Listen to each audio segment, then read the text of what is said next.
Hi, everyone. My name is Daniel. I'm from HL7. It's my pleasure to introduce Kurt Johnson from Nara Labs. We're promised to be a very, very interesting talk, remote Oceania, fire in ultra low resource settings. So we'll give the floor to Kurt. Thank you, Daniel. Welcome, everybody. So, as Daniel said, this is about remote Oceania and fire in low resource settings. I'll be taking you through what I think is a really interesting use case for fire and implementing a range of workflows across PICTs, which is Pacific Island countries and territories.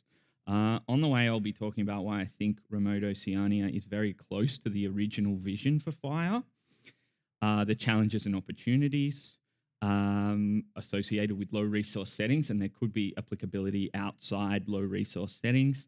And I'll work through a use case of interoperability. And finally, looking towards a regional solution. But first, who am I? I am Kurt Johnson. At the moment, I'm an interoperability architect for Nara Labs. That's just this year. Before that, for 6 years, I was working on DFAT-funded projects in the Pacific with an Australian company. I'm also a freelance journalist, which feeds into some of the regional solutions and mobility within the region a little bit later. So we'll come back to that. I just kind of want to peg this talk at my experience level, which is to say that I'm an intermediate with fire. I come to these talks, I learn so much. Working in a low resource setting means that some of my solutions aren't necessarily as polished as some of the ones you see here. And I really associate with a different sort of engineer that operates in the low resource settings. That's the Australian bush. So we have something which is called a fire bush mechanic. And that's somebody who kind of gets stuff done. So I've been deploying an API to a server. It hasn't worked. And I realized that's because certain rodents have chewed through the cable and I haven't been able to upload that. So, but I have worked across these, implemented all these different workflows. So international patient summary, patient master index, radiology. Please don't ask me to fix your actual car because I promise I will have bits left over at the end. Now, geography lesson. Judging by the poll for this, not everybody knows what a Pacific Island country and territory is. If you have a look at this area on Google Maps, it's kind of just a big blue blob with a bunch of specks in it. What I want to do is I just kind of want to really quickly go through some of the different population sizes so you can get oriented to this space, which is not very well known. So the largest one is Papua New Guinea at 10 million. Then you've got Fiji and Samoa. They're the 800,000 million mark in population. Between 100 and 200,000, you've got Kiribati, Samoa, and Tonga. And then you have the microstates. You have Palau, Nauru, and Tuvalu, and they're at the 10,000 mark. So they're the kind of low resource settings that we're talking about here. And I've worked in all these different countries' interoperability, not always fire, by the way. So why is fire, why is these countries the perfect use case? First of all, there is the really strong need for increased efficiency. Every health system needs more efficiency. That's a no-brainer. But when you think about how PICTs, so Pacific Island countries and territories, they spend half the global average on health of each citizen. And then you layer that on top of the fact that these are really dispersed populations. So with low infrastructure, that money has to go further. And interoperability is always a good way of increasing efficiency. The second thing is that 10% of the 10% of health comes from aid projects. And in the neighborhood, you, of course, if you remember that map before, you have mid-sized countries like Australia and New Zealand. And transferring skills is a really important way that these projects can be used in these countries. And FHIR is, of course, built on web technology. So the applicability of skills that people learn to support these projects far exceed just supporting health and fire integrations. There is, of course, the obvious, which is greater disease incidence. usually non-communicable diseases, but communicable diseases with things like measles outbreaks recently. All if you have better interoperability, you have better outcomes, patient outcomes. So that's really a no-brainer as well. What was really important for me, so 7 years ago when I was first starting in the area, I had zero clinical experience. So I relied very heavily on the fact that FHIR came from the community. It was community driven, and I knew that there was a lot of clinical wisdom kind of embedded in the standard itself, so I could operate with a lot more confidence. And then the final one, which I'll look at with a case study, is reducing the friction of the way that information flows. This is the country of Kiribati. You can see that it's mostly blue. It's 120 different islands, mostly coral atolls. And that polygon there is approximately the size of India.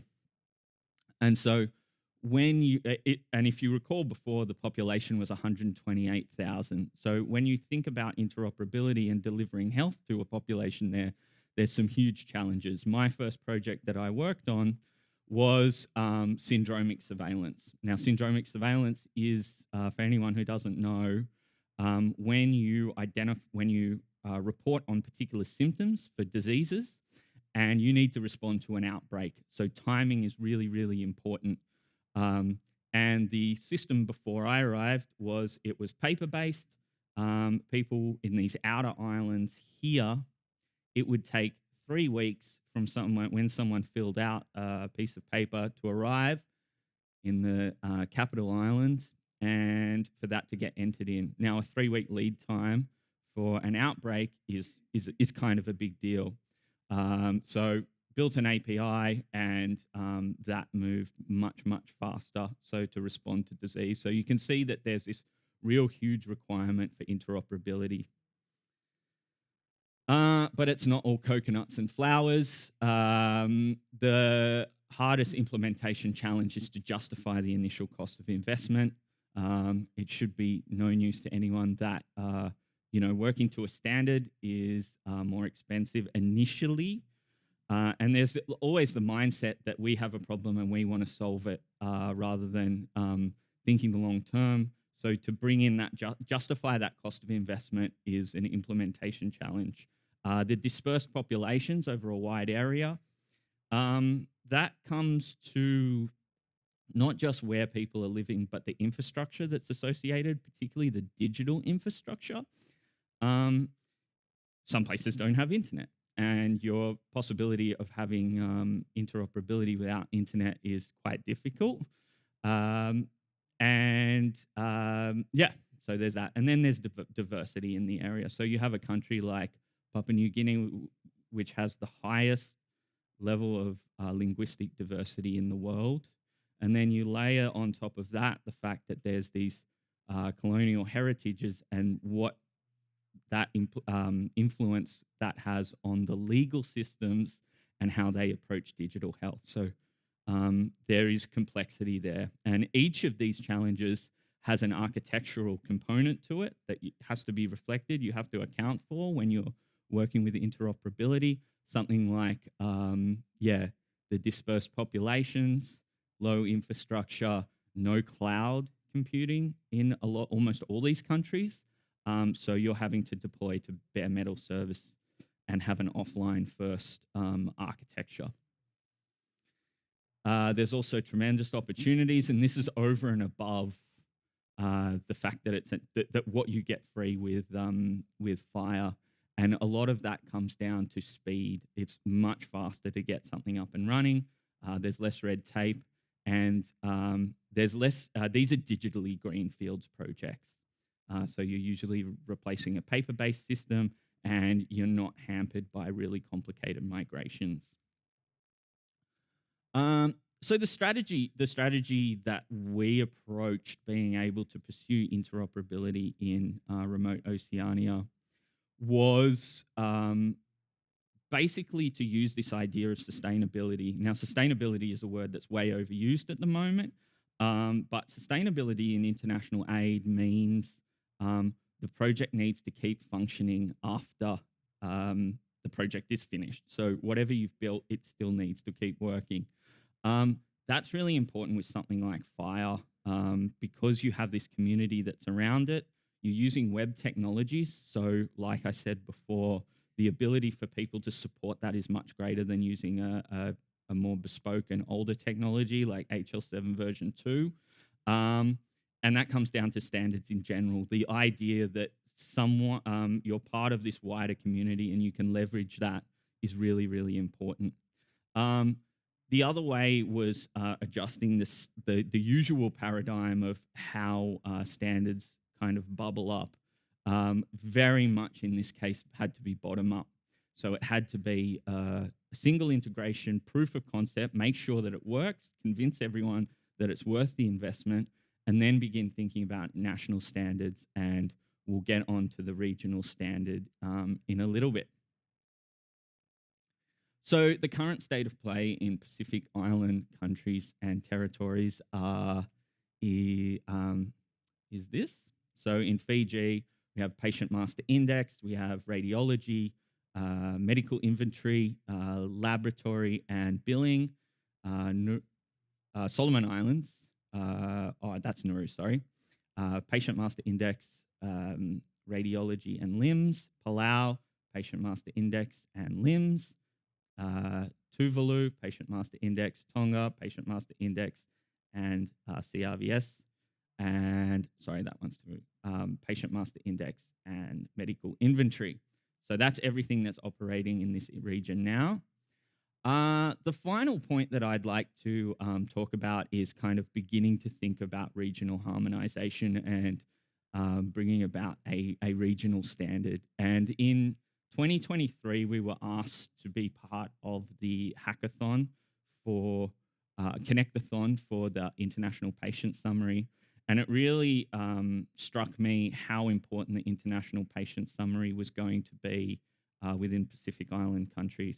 Most of all because mobility is such an important thing, and there's mobility that's associated with digital health. So not all of these countries, because they're so low resource, have the equipment. Not all of them have the specialists that are required. So people need to move and they need to bring their patient data with them when they go. There's also just normal mobility that's happened in this area as it's happened forever. And if you recall back the upside down pyramid, that having that proof of concept is really strong for getting, for advocating for FHIR usage. And I think that the IPS is the perfect vehicle. There's also, if you have a look at this photo on the right-hand side, that's the highest point of Tarawa, which is the capital island in Kiribati. And that's 3 meters above sea level. So you can see as climate change, that's going to be a driver for more mobility, more of a need for international patient summary to work around. So I very much see the IPS as advocating top down for a regional standard.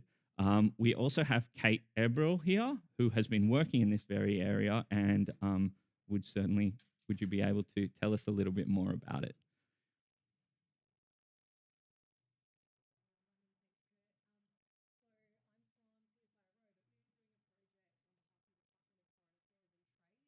Strengthening Standards Capability Program, and we're working within both the Philippines but also within the Pacific. And you know, it was thanks to kind of the work that Kurt did around demonstrating out of what's possible and starting to look at things like IPS within the BES solution, and then some work that happened within the Fiji area where they also started to look at FHIR, which then led to a discussion around how do we take this regional approach. So looking at your pyramid up model, single project, then thinking about it at Fiji level. But importantly, we had 17 of the 23 countries from the Pacific come together in March. Graham was there with us doing some masterclasses around FHIR. And part of that was as the Pacific Health Information Network to say, with all the challenges that Kurt has pointed out, how do we, with low capacity, you know, going from greenfields, how do we do this as a region and do it quickly as a region, because they can't all do it independently.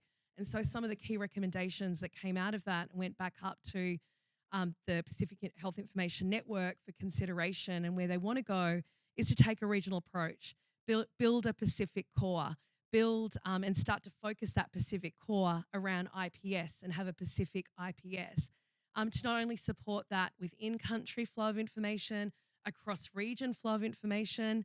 I know Peter's sitting here from New Zealand. I'm from Australia. We have a lot of flow of people from the Pacific into our countries. And so if we have, New Zealand supporting patient summary, Australia supporting patient summary, we can support movement, but also importantly, a lot of scheduled care, scheduled surgery. Actually, people go to India.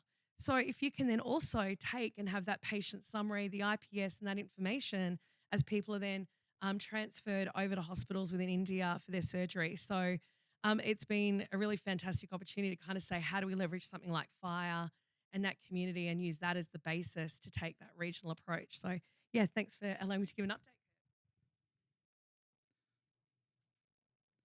Great. I think that's everything. That's where you can reach me.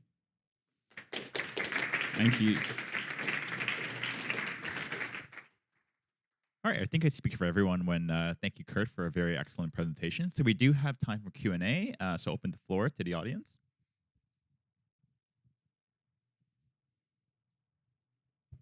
Hi, Kurt. Thank you for the presentation. Really fascinating stuff.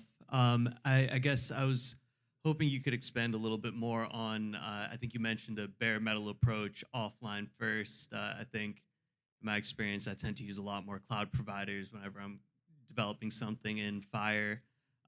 So I guess more so the challenges that you experienced with that approach. Thank you. Yeah, no, the challenges are legion.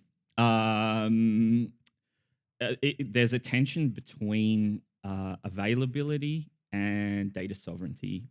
A lot of these countries have laws, which many countries do, where you can't keep patient data out of the country, so in a foreign country. And so you're very much limited to using bare metal services because there's no cloud providers. That very much just comes down to putting a server rack into the main hospital and using that, making sure sometimes there is the option of like disaster recovery and backup in onto a cloud provider or on somewhere else, but it's very much using the network approach that you had maybe 15 years ago. Yeah, I think that there are plans for cloud providers in Fiji at least, and that could change things, but it's, yeah, there's no trick to it. It's just old school. Yeah. Hi, Kurt. Terrific presentation. I'm going to raise the question, do you think we should have an Oceania HL7 affiliate? I mean, people don't realise that I think Auckland in New Zealand has the world's largest Polynesian population. People travel backwards and forwards. You know, we could be a cohesive region, I believe. What are your thoughts on that? Yeah, I'd be really interested what Kate has to say. There we go. Yeah, no, I think it's a great idea, and I think we're probably at a stage where that is a possibility. Whereas if 5 years ago we weren't. Yeah.